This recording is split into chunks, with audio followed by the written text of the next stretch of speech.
आज मैं आपको बता रहा हूँ संकरण ज्ञात करने की विधि। इसके एकदम अपन शॉर्ट ट्रिक पढ़ेंगे जिसके अपन के एग्जाम कंपटीशन में खूब काम आएंगे। एक नंबर आपको चुटकियों में आंसर आपके सॉल्व हो जाएंगे। इसके लिए एक ट्रिक क्या हो जाएगी, फॉर्मूला आपके बन जाएगा H इक्वल टू आपके बन जाएगा 1/2 V plus X minus C plus A. अब यहाँ पर H का मतलब हो जाएगा संकरण, जिसको बोलते हैं हाइब्रिडाइजेशन। ठीक। V का मतलब आपके बन जाएगा केंद्रीय परमाणु की संयोजकता। केंद्रीय परमाणु की संयोजकता, valency of central atom. Valency of central atom. इसके बाद यहाँ पर X का मतलब हो जाएगा केंद्रीय परमाणु के एकल बंधों की संख्या। केंद्रीय परमाणु के एकल बंधों की संख्या। Number of single bond of central atom. C का मतलब क्या हो जाएगा, central atom. Number of single bond of central atom. इसके बाद सी का मतलब हो जाएगा ऋणायन पर आवेश। ए का मतलब हो जाएगा ऋणायन पर आवेश, इसको बोलेंगे चार्ज ऑन एनायन। इसको बोलेंगे अपन चार्ज ऑन एनायन। और सी का मतलब आपके बन जाएगा धनायन पर आवेश, charge on cation. Charge on cation. Charge on cation. ये आपके बन जाएगा फॉर्मूला। इस फॉर्मूले का उपयोग कैसे करोगे, जैसे कि मैं आपको एक एग्जांपल दे रहा हूँ सिंपल वाला। इसमें दे रखा है आपके पास CH4 मैथेन दे रखा है फॉर्मूला। अगर अपन मैथेन का अगर सिंपल स्ट्रक्चर बनाते हैं तो आपके ऐसा बनता है H H H या H। अगर आपको याद नहीं तो आप 4H कर सकते हो। अब इसमें देखो फॉर्मूला दे रखा है 1/2। C का मतलब देखो, V का मतलब क्या है, केंद्रीय परमाणु की संयोजकता। वैलेंसी कैसे निकालोगे, तो कार्बन की वैलेंसी निकालने के लिए पहले आप इलेक्ट्रॉनिक विन्यास लिखो। कार्बन का होता है 1s2 2s2 2p2, क्योंकि कार्बन का परमाणु क्रमांक 6। वैलेंसी का देखो मतलब बाह्यतम कोष में कितने लिखे इलेक्ट्रॉन की संख्या, 2 + 2 कितने हो जाएंगे 4। 4 प्लस केंद्रीय परमाणु के एकल बंधों की संख्या। Number of single bond 1 2 3 4 4 minus लिखा हुआ है कैटायन। कैटायन का चार्ज को यहाँ पर कैटायन दे रखा है क्या, प्लस माइनस नहीं दे रखा है, 0। कोई प्लस माइनस दे रखा है नहीं है, एनायन दे रखा है 0। 4 + 4 हो जाएगा 8। 1/2 × 8 आप कट करो हो जाएगा आपके पास 4। 4 का मतलब क्या आ जाएगा आपके पास sp3 हाइब्रिडाइजेशन। क्या आ जाएगा आपके पास sp3 हाइब्रिडाइजेशन। अब मैं इसको और अपन बताऊं, अगर मैं इसको और एग्जांपल लेकर आपको बताऊं, जैसे कि मैंने लिखा है फॉर्मूला H2O। मैंने लिखा है फॉर्मूला H2O। H2O की आप सिंपल स्ट्रक्चर ये बनेगी, सबको पता है, कॉमन दे रखी है H2O की। अब देखो वैलेंसी कितनी होगी ऑक्सीजन की। ऑक्सीजन की वैलेंसी होती है, केवल ऑक्सीजन की बता रहा हूँ मैं, वैलेंसी आपको हो जाएगी 1s2 2s2 2p4। देखो इसके आउटर सेल में कितनी हो रही है वैलेंसी, इसकी 6 आ रही है, तो 6 क्या आ जाएगी इसकी वैलेंसी। फिर x का मतलब क्या आ जाएगा, नंबर ऑफ सिंगल बॉन्ड 1 और 2। कोई चार्ज आ रहा है क्या, प्लस माइनस नहीं आ रहा है, मतलब 0 + 0 0 हो जाएगा। 6 + 2 कितना हो गया 8। 1/2 × 8 इक्वल टू हो जाएगा आपके पास 4, और 4 यानी हो जाएगा sp3। 1s and 3p equal to क्या आएगा sp3। अब मैं इसको और आपको बताऊं, अब जैसे कि मैंने संख्या 4 लिखी है, अगर इसके अलावा और कोई संख्या आएगी तो क्या बनेगा, तो इसके लिए देखना है कि यदि आपका रिजल्ट आता है जैसे कि 2 आएगा, 2 आ रहा है तो बनेगा sp संकरण। यदि रिजल्ट आएगा 3 तो बनेगा sp2 संकरण। यदि रिजल्ट आता है 4 sp3 संकरण। 5 sp3d, 1s 3p4 और 1d।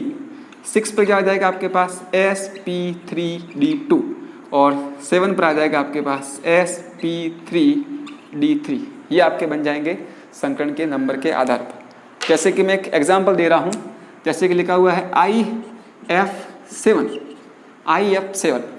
यहाँ पर दे रखा आयोडीन के लिए आपको याद नहीं हो रहा है तो याद रखो। देखो फिर कल बार आई, फिर कल बार आई, इनके सभी के बाह्यतम कोष में इलेक्ट्रॉन की संख्या होती है 7, यानी कि इनकी संयोजकता कितनी होती है 7 होती है।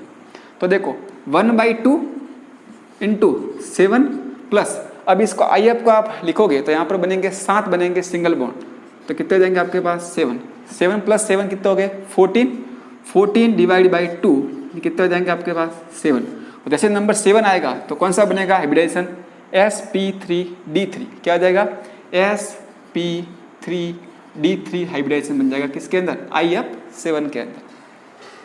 एज इट इज मैं अगर आपको जैसे कि एग्जांपल दूं ClO2 माइनस, क्या दे रखा है ClO2 माइनस, ClO2 माइनस, ठीक है। हाँ तो दोस्तों OCl2 को या Cl2O को, इसका अगर आपको संकरण ज्ञात करना है तो कैसे करोगे OCl2 या Cl2O का। तो देखो यहाँ पर ये केंद्रीय परमाणु बन जाएगा ऑक्सीजन, कौन बनेगा सेंट्रल एटम बन जाएगा ऑक्सीजन। ऑक्सीजन की वैलेंसी कितनी होती है 6, अभी मैंने आपको बताई थी 1/2 6 प्लस, अब ये बन जाएगा आपके पास ऐसे सिंगल बॉन्ड, ये भी बन जाएगा आपके पास सिंगल बॉन्ड। तो सिंगल बॉन्ड कितने बनेंगे आपके पास 2, प्लस माइनस नहीं दे रखा है तो कितना आ जाएगा 6 इंटू ये आपको हो जाएगा 8 करोगे कितना आ जाएगा 4 यानी कि क्या आ जाएगा आपके पास sp3 हाइब्रिडाइजेशन, क्या आ जाएगा आपके पास sp3 हाइब्रिडाइजेशन बन जाएगा। एज इट इज में अगर और भी आपको दूँ एग्जाम्पल, इसका तो बन जाएगा sp3, ठीक है। जैसे कि और भी आपके सामने मैंने एग्जाम्पल लिखे हैं, जैसे कि pf5 में कैसे होगा, तो p का मतलब होता है फॉस्फोरस, फॉस्फोरस की होती है वैलेंसी 5, 1/2 5, और इसमें बॉन्ड कितने बनेंगे 5 सिंगल बॉन्ड, 5 प्लस 5 10, 10 में डिवाइड कर 2 भाग दोगे 2 का कितना आएगा 5, यानी कि क्या आ जाएगा आपके पास sp3d हो जाएंगे 5, एक s 3 p और एक d 5 बन जाएंगे।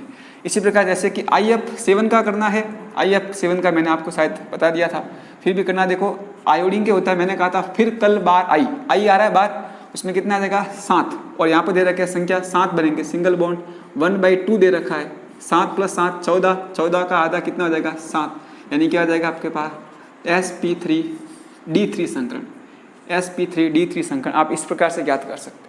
जैसे कि एक मैंने लिखा है यहाँ पर एग्जाम्पल ICl2 माइनस के लिए, अगर आपको इसका ज्ञात करना संकरण तो कैसे ज्ञात करोगे, देखो आयोडीन फिर कल बार आई 7 हो जाएगा, 1/2 तो फॉर्मूले में है ही है, प्लस Cl2 लिखे मतलब बॉन्ड कितने बनेंगे आपके पास 2, प्लस बन जाएंगे आपके पास 2, और फिर क्या लिखा हुआ है माइनस, माइनस क्या लिखा था अपना formula V plus X minus C plus A, यहाँ पर देखो माइनस कितना लिखा हुआ चार्ज माइनस का 1, माइनस माइनस क्या आ जाएगा आपके पास प्लस, तो माइनस माइनस प्लस 1 प्लस 2 3, 3 7 कितने हो गए 10, 10 में भाग दोगे 2 का मान कितना आएगा आपके पास 5, 5 का मतलब क्या आ जाएगा आपके पास sp3d संकरण, sp3d संकरण।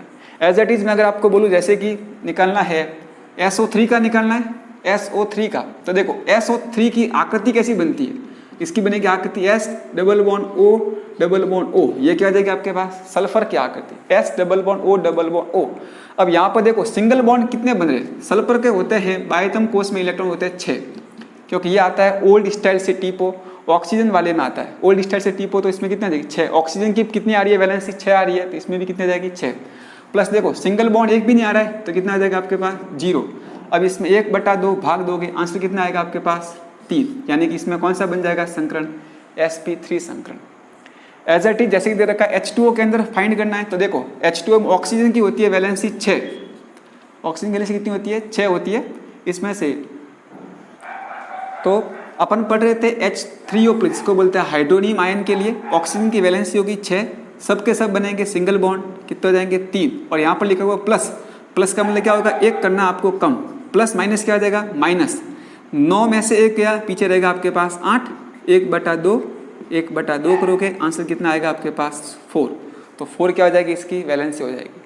एज इट इज में आपको और तो sp इसमें कितना देगा 4 का मतलब sp3 बन जाएगा हाइब्रिडाइजेशन। और मैं आपको दूँ एग्जाम्पल जैसे कि लिखा हुआ है ICl4 माइनस के लिए आयोडीन का बन जाएगा आपके पास 7, फिर कल बार आई आंटी के लिए 7, Cl 4 बन जाएंगे सिंगल बॉन्ड 4 माइनस माइनस का 1, क्योंकि क्या करना आपको कैटायन एनायन दे रखा है 7 और 4 11, 11 और 1 12, 12 का आधा कितना हो जाएगा 6, 6 का मतलब क्या आ जाएगा आपके पास sp3d2 संकरण, sp3d2 संकरण बन जाएगा। एक और जैसे कि लिखा हुआ आपके पास XCF2 तो देखो ये आता है, हे नानी आराम कर जिंदा रहेगी, इसको बोलते हैं अक्रिय गैस। तो अक्रिय गैसों के बाह्यतम कोश में होता है इलेक्ट्रॉन 8 और Fe से आपके F2 से बन जाएंगे 2 बॉन्ड, इसका आधा करोगे मान कितना आएगा आपके पास 5, और 5 का मतलब हो जाएगा आपके पास sp3d संकरण। इसी प्रकार से इसमें करना है, इसमें कितना बनेगा, इसके हो जाए 8 हो जाएगी इसकी वैलेंसी, प्लस बॉन्ड कितने बनेंगे 4, तो 8 और 4 12, 12 का आधा कितना हो जाएगा 6 यानी कि हो जाएगा आपके पास sp3d2 संकरण। इस प्रकार से ज्ञात करोगे। और जैसे कि आपके पास दे रखा है, मैंने आपके लिखा हुआ एग्जाम्पल CONO3, इसके लिए मैं आपको एकदम शॉर्ट ट्रिक दिखाऊंगा जिसको आपको याद रखने में बहुत ईजी होगा। देखो इसके केंद्रीय परमाणु में कितने लिखे हुए हैं, N की कितनी होती है वैलेंसी 5, और सीधा इसका चार्ज जोड़ दो, बस सीधा चार्ज जोड़ के 2 का भाग दे दो। कितनी दे रखी है चार्ज, 1 दे रखा, 1 जोड़ दो, 2 का भाग दे दो, कितना आ जाएगा आंसर 6 + 2 3 आ जाएगा आंसर। 3 का मतलब क्या आ जाएगा आपके पास sp2 संकरण। एज इट इज यहाँ पर देखो कार्बन की वैलेंसी कितनी होती है 4, 2 माइनस के जोड़ दो, 2 का भाग दे दो, कितना आ जाएंगे 6 का 2 भाग दोगे 3, मतलब क्या आ जाएगा आपके पास sp3 संकरण।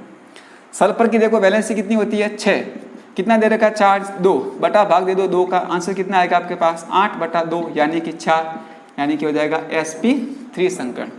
फॉस्फेट में देखो, फॉस्फेट की होती है वैलेंसी 5, चार्ज कितना दे रखा है -3, तो 3 हो जाएगा, प्लस 2 का भाग दोगे हो जाएगा 8 में 4 का भाग दोगे, 8 में 2 का भाग दोगे 4, तो हो जाएगा sp3 संकरण। मेरे ख्याल से आपको ये बहुत ईजी समझ में आ गया होगा।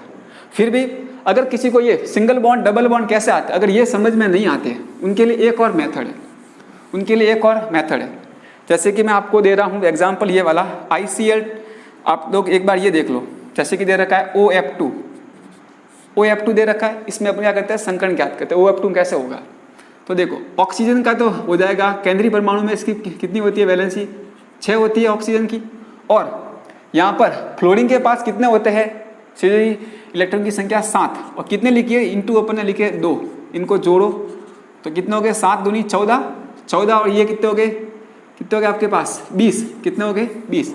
यदि संख्या 8 हो या 8 से कम हो तो क्या करना पड़ेगा आपको 2 का भाग, 8 हो और 8 से कम हो तो क्या करोगे आप 2 का भाग दोगे। यदि संख्या 8 से ज़्यादा है तो क्या करना पड़ेगा आपको इसमें 8 का दोगे भाग, तो इसका भाग देने पर आंसर कितना आ रहा है आपके पास 2।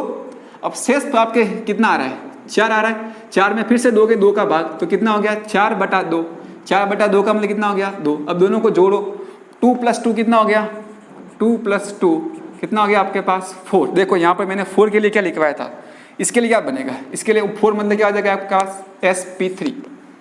अब अपन वाली ट्रिक लगाते हैं, ऑक्सीजन की होती है वैलेंसी 6, और इसमें बॉन्ड कितने बनेंगे 2 सिंगल बॉन्ड 1/2, 8 × 2 कितना 8/2 कितना आ जाएगा आपके पास 4 मतलब कौन सा आ जाएगा sp3 आ रहा है। यानी कि आप दोनों फॉर्मूले का उपयोग कर सकते हो, ये वाले फॉर्मूले से भी और ये वाले भी। अगर आपको सिंगल बॉन्ड डबल बॉन्ड के बारे में पता नहीं है तो आप इस फॉर्मूले का प्रयोग कर लो, ये ईजी रहेगा वरना आपके लिए। ये सबसे मेरे ख्याल से बेस्ट है, सबसे ईजी वे में मैंने आपको बताया। जैसे कि SF6 का अगर आपको निकालना है, किसका निकालना है SF6 का, तो SF6 के लिए बन जाएगा, सल्फर का होता है परमाणु क्रमांक 6, इसका परमाणु क्रमांक इसके विन्यास कितना होता है, संयोजकता कितनी होती है 6 होती है, और 6 बन जाएंगे सिंगल बॉन्ड, 2 का दोगे भाग 6 12 में 2 का भाग दोगे 6, यानी क्या आ जाएगा आपके पास sp3d2 हाइब्रिडाइजेशन। मेरे ख्याल से ये जैसे कि दे रखा आपके पास CH4, मैथेन के अंदर भी आप इसका अप्लाई कर सकते हो। मैथेन के अंदर कार्बन की होती है वैलेंसी होती है 4, और हाइड्रोजन के अंदर होता है बाह्यतम कोश में 1 इलेक्ट्रॉन, कितनी लिखी है संख्या अपन ने 4, तो कितना आ जाएगा 4, 1 × 4 कितना हो गया आपके पास 8। अब संख्या 8 हो या 8 से कम क्या करना पड़ेगा 2 का भाग दोगे, आंसर कितना आएगा आपके पास 4, तो इसका क्या हो जाएगा आपके पास sp3। और मैंने क्या बोला था आपको, वैलेंसी दे रखी है 4, और बॉन्ड कितने बन रहे, सिंगल बॉन्ड की संख्या 4/2 का दे दो भाग, आंसर कितना आ जाएगा 4, मतलब क्या आ जाएगा sp3 एज इट इज आ रहा है। और आपको बोले सर H3O+ में कैसे होगा, तो H3O+ में आपको निकालना है, ऑक्सीजन की होती है इसके अकॉर्डिंग, ऑक्सीजन की होती है वैलेंसी 6, और यहाँ पर कितने लिखे अपने संख्या 1 × 3 माइनस का कर दो 1, क्योंकि प्लस का मतलब कम करना है, कितना जाएंगे आपके पास 9 में से 1 गया 8 में 2 का भाग दोगे 4 मतलब क्या आ जाएगा आपके पास sp3। इसी प्रकार जैसे कि आपको पूछा है अमोनिया के अंदर आपको निकालना है, NH3 के अंदर, तो अमोनिया के अंदर क्या बन जाएगा, अमोनिया की होती है वैलेंसी 5 और 3 बन जाएंगे सिंगल बॉन्ड 8, 3 बन जाएंगे सिंगल बॉन्ड, ठीक है, बटा 2 का भाग दे दोगे, कितना आ जाएगा 4, मतलब हो जाएगा sp3, ये संकरण बन जाएगा। अब इसके बाद अपन देखते हैं अब इनकी ज्योमेट्री कैसे होगी, क्या इनकी देखते हैं, इनकी अपन ज्योमेट्री कैसे बनेगी।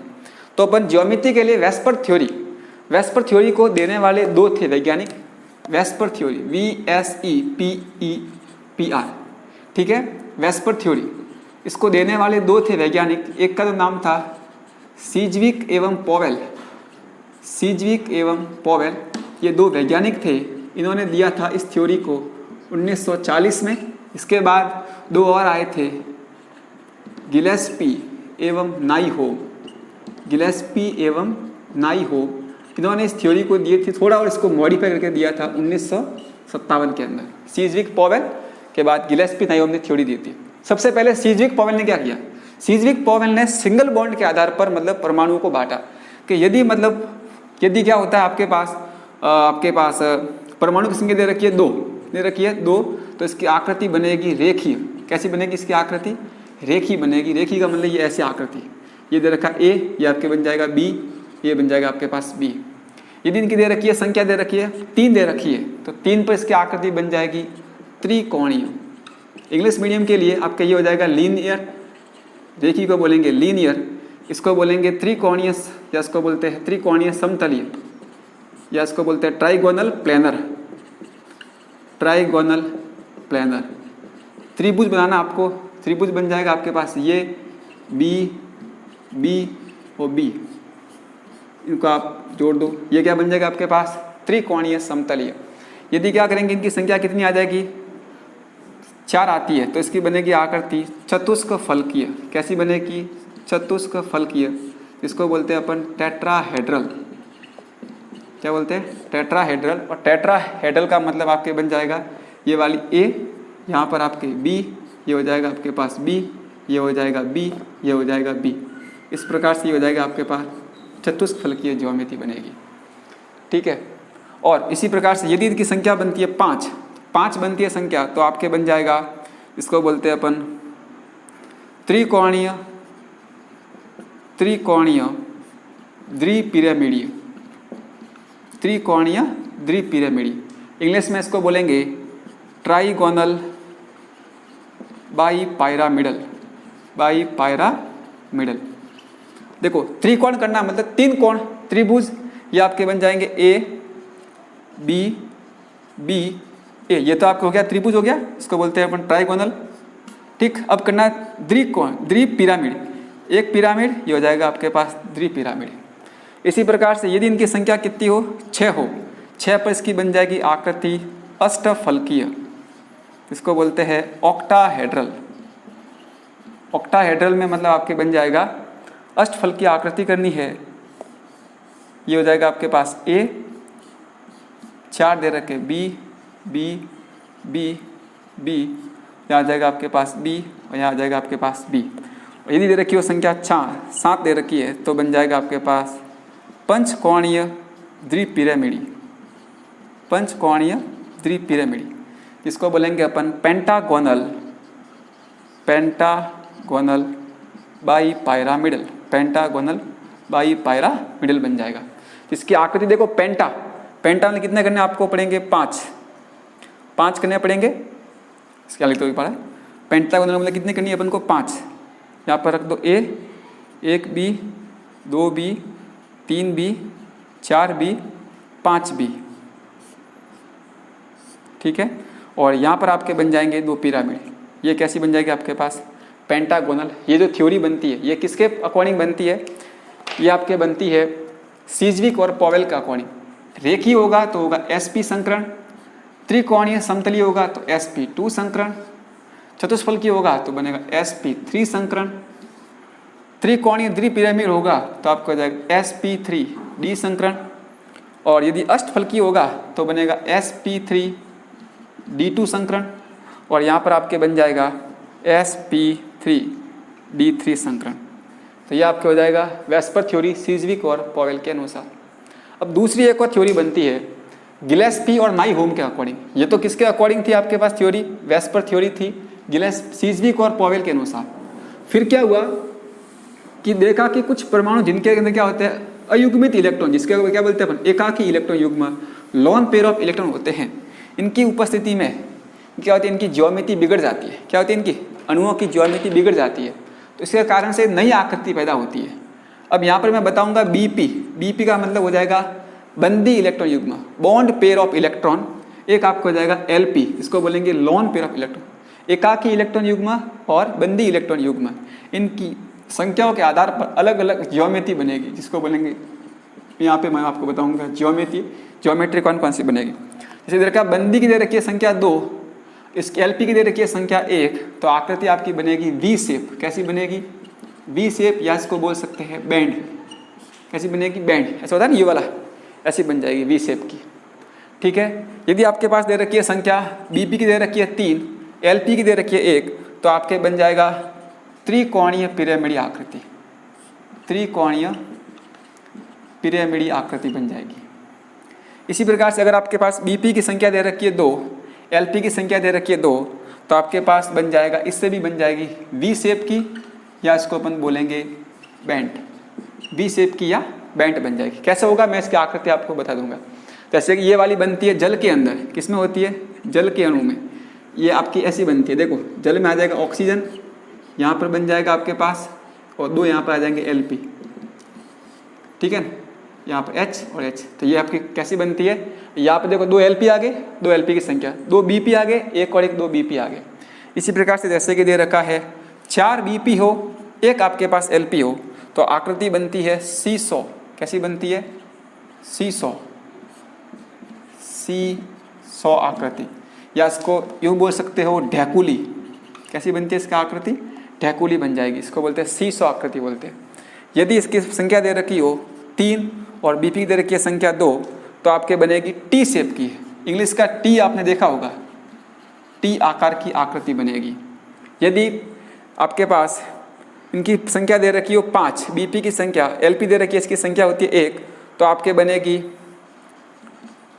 वर्ग पिरामिडी। इसकी आकृति कैसी बनेगी, वर्ग पिरामिडी, इसको बोलेंगे स्क्वायर पायरामिडल। स्क्वायर पायरामिडल बन जाएगी आकृति। इसी प्रकार से यदि 4 दे रखे आपके पास बीपी, 2 दे रखे हैं एलपी, तो इसके बनेगी वर्ग समतलीय। वर्ग समतलीय, इसको बोलेंगे अपन स्क्वायर प्लेनर। इसे क्या बोलेंगे अपन, स्क्वायर प्लेनर, वर्ग समतलीय आकृति बनेगी। इसी प्रकार से यदि दे रखी है संख्या 2 और दे रखी है बीपी की संख्या 3, तो इसके आपके बन जाएगी रेखीय, जिसको बोलते हैं लीनियर शेप। क्या हो जाएगा, लीनियर शेप बन जाएगा, इसको बोलेंगे रेखीय आकृति। तो ये जो मैंने अभी आपको बताई है ज्योमेट्री, ये आपके बन जाएगी LSP 9 होम के अकॉर्डिंग। तो आशा करता हूँ आपको दी गई जानकारी समझ में आई होगी और आपके आने वाले कंपटीशन एग्जाम के अंदर बहुत महत्वपूर्ण रोल प्ले करने वाली है। तो बहुत बहुत धन्यवाद।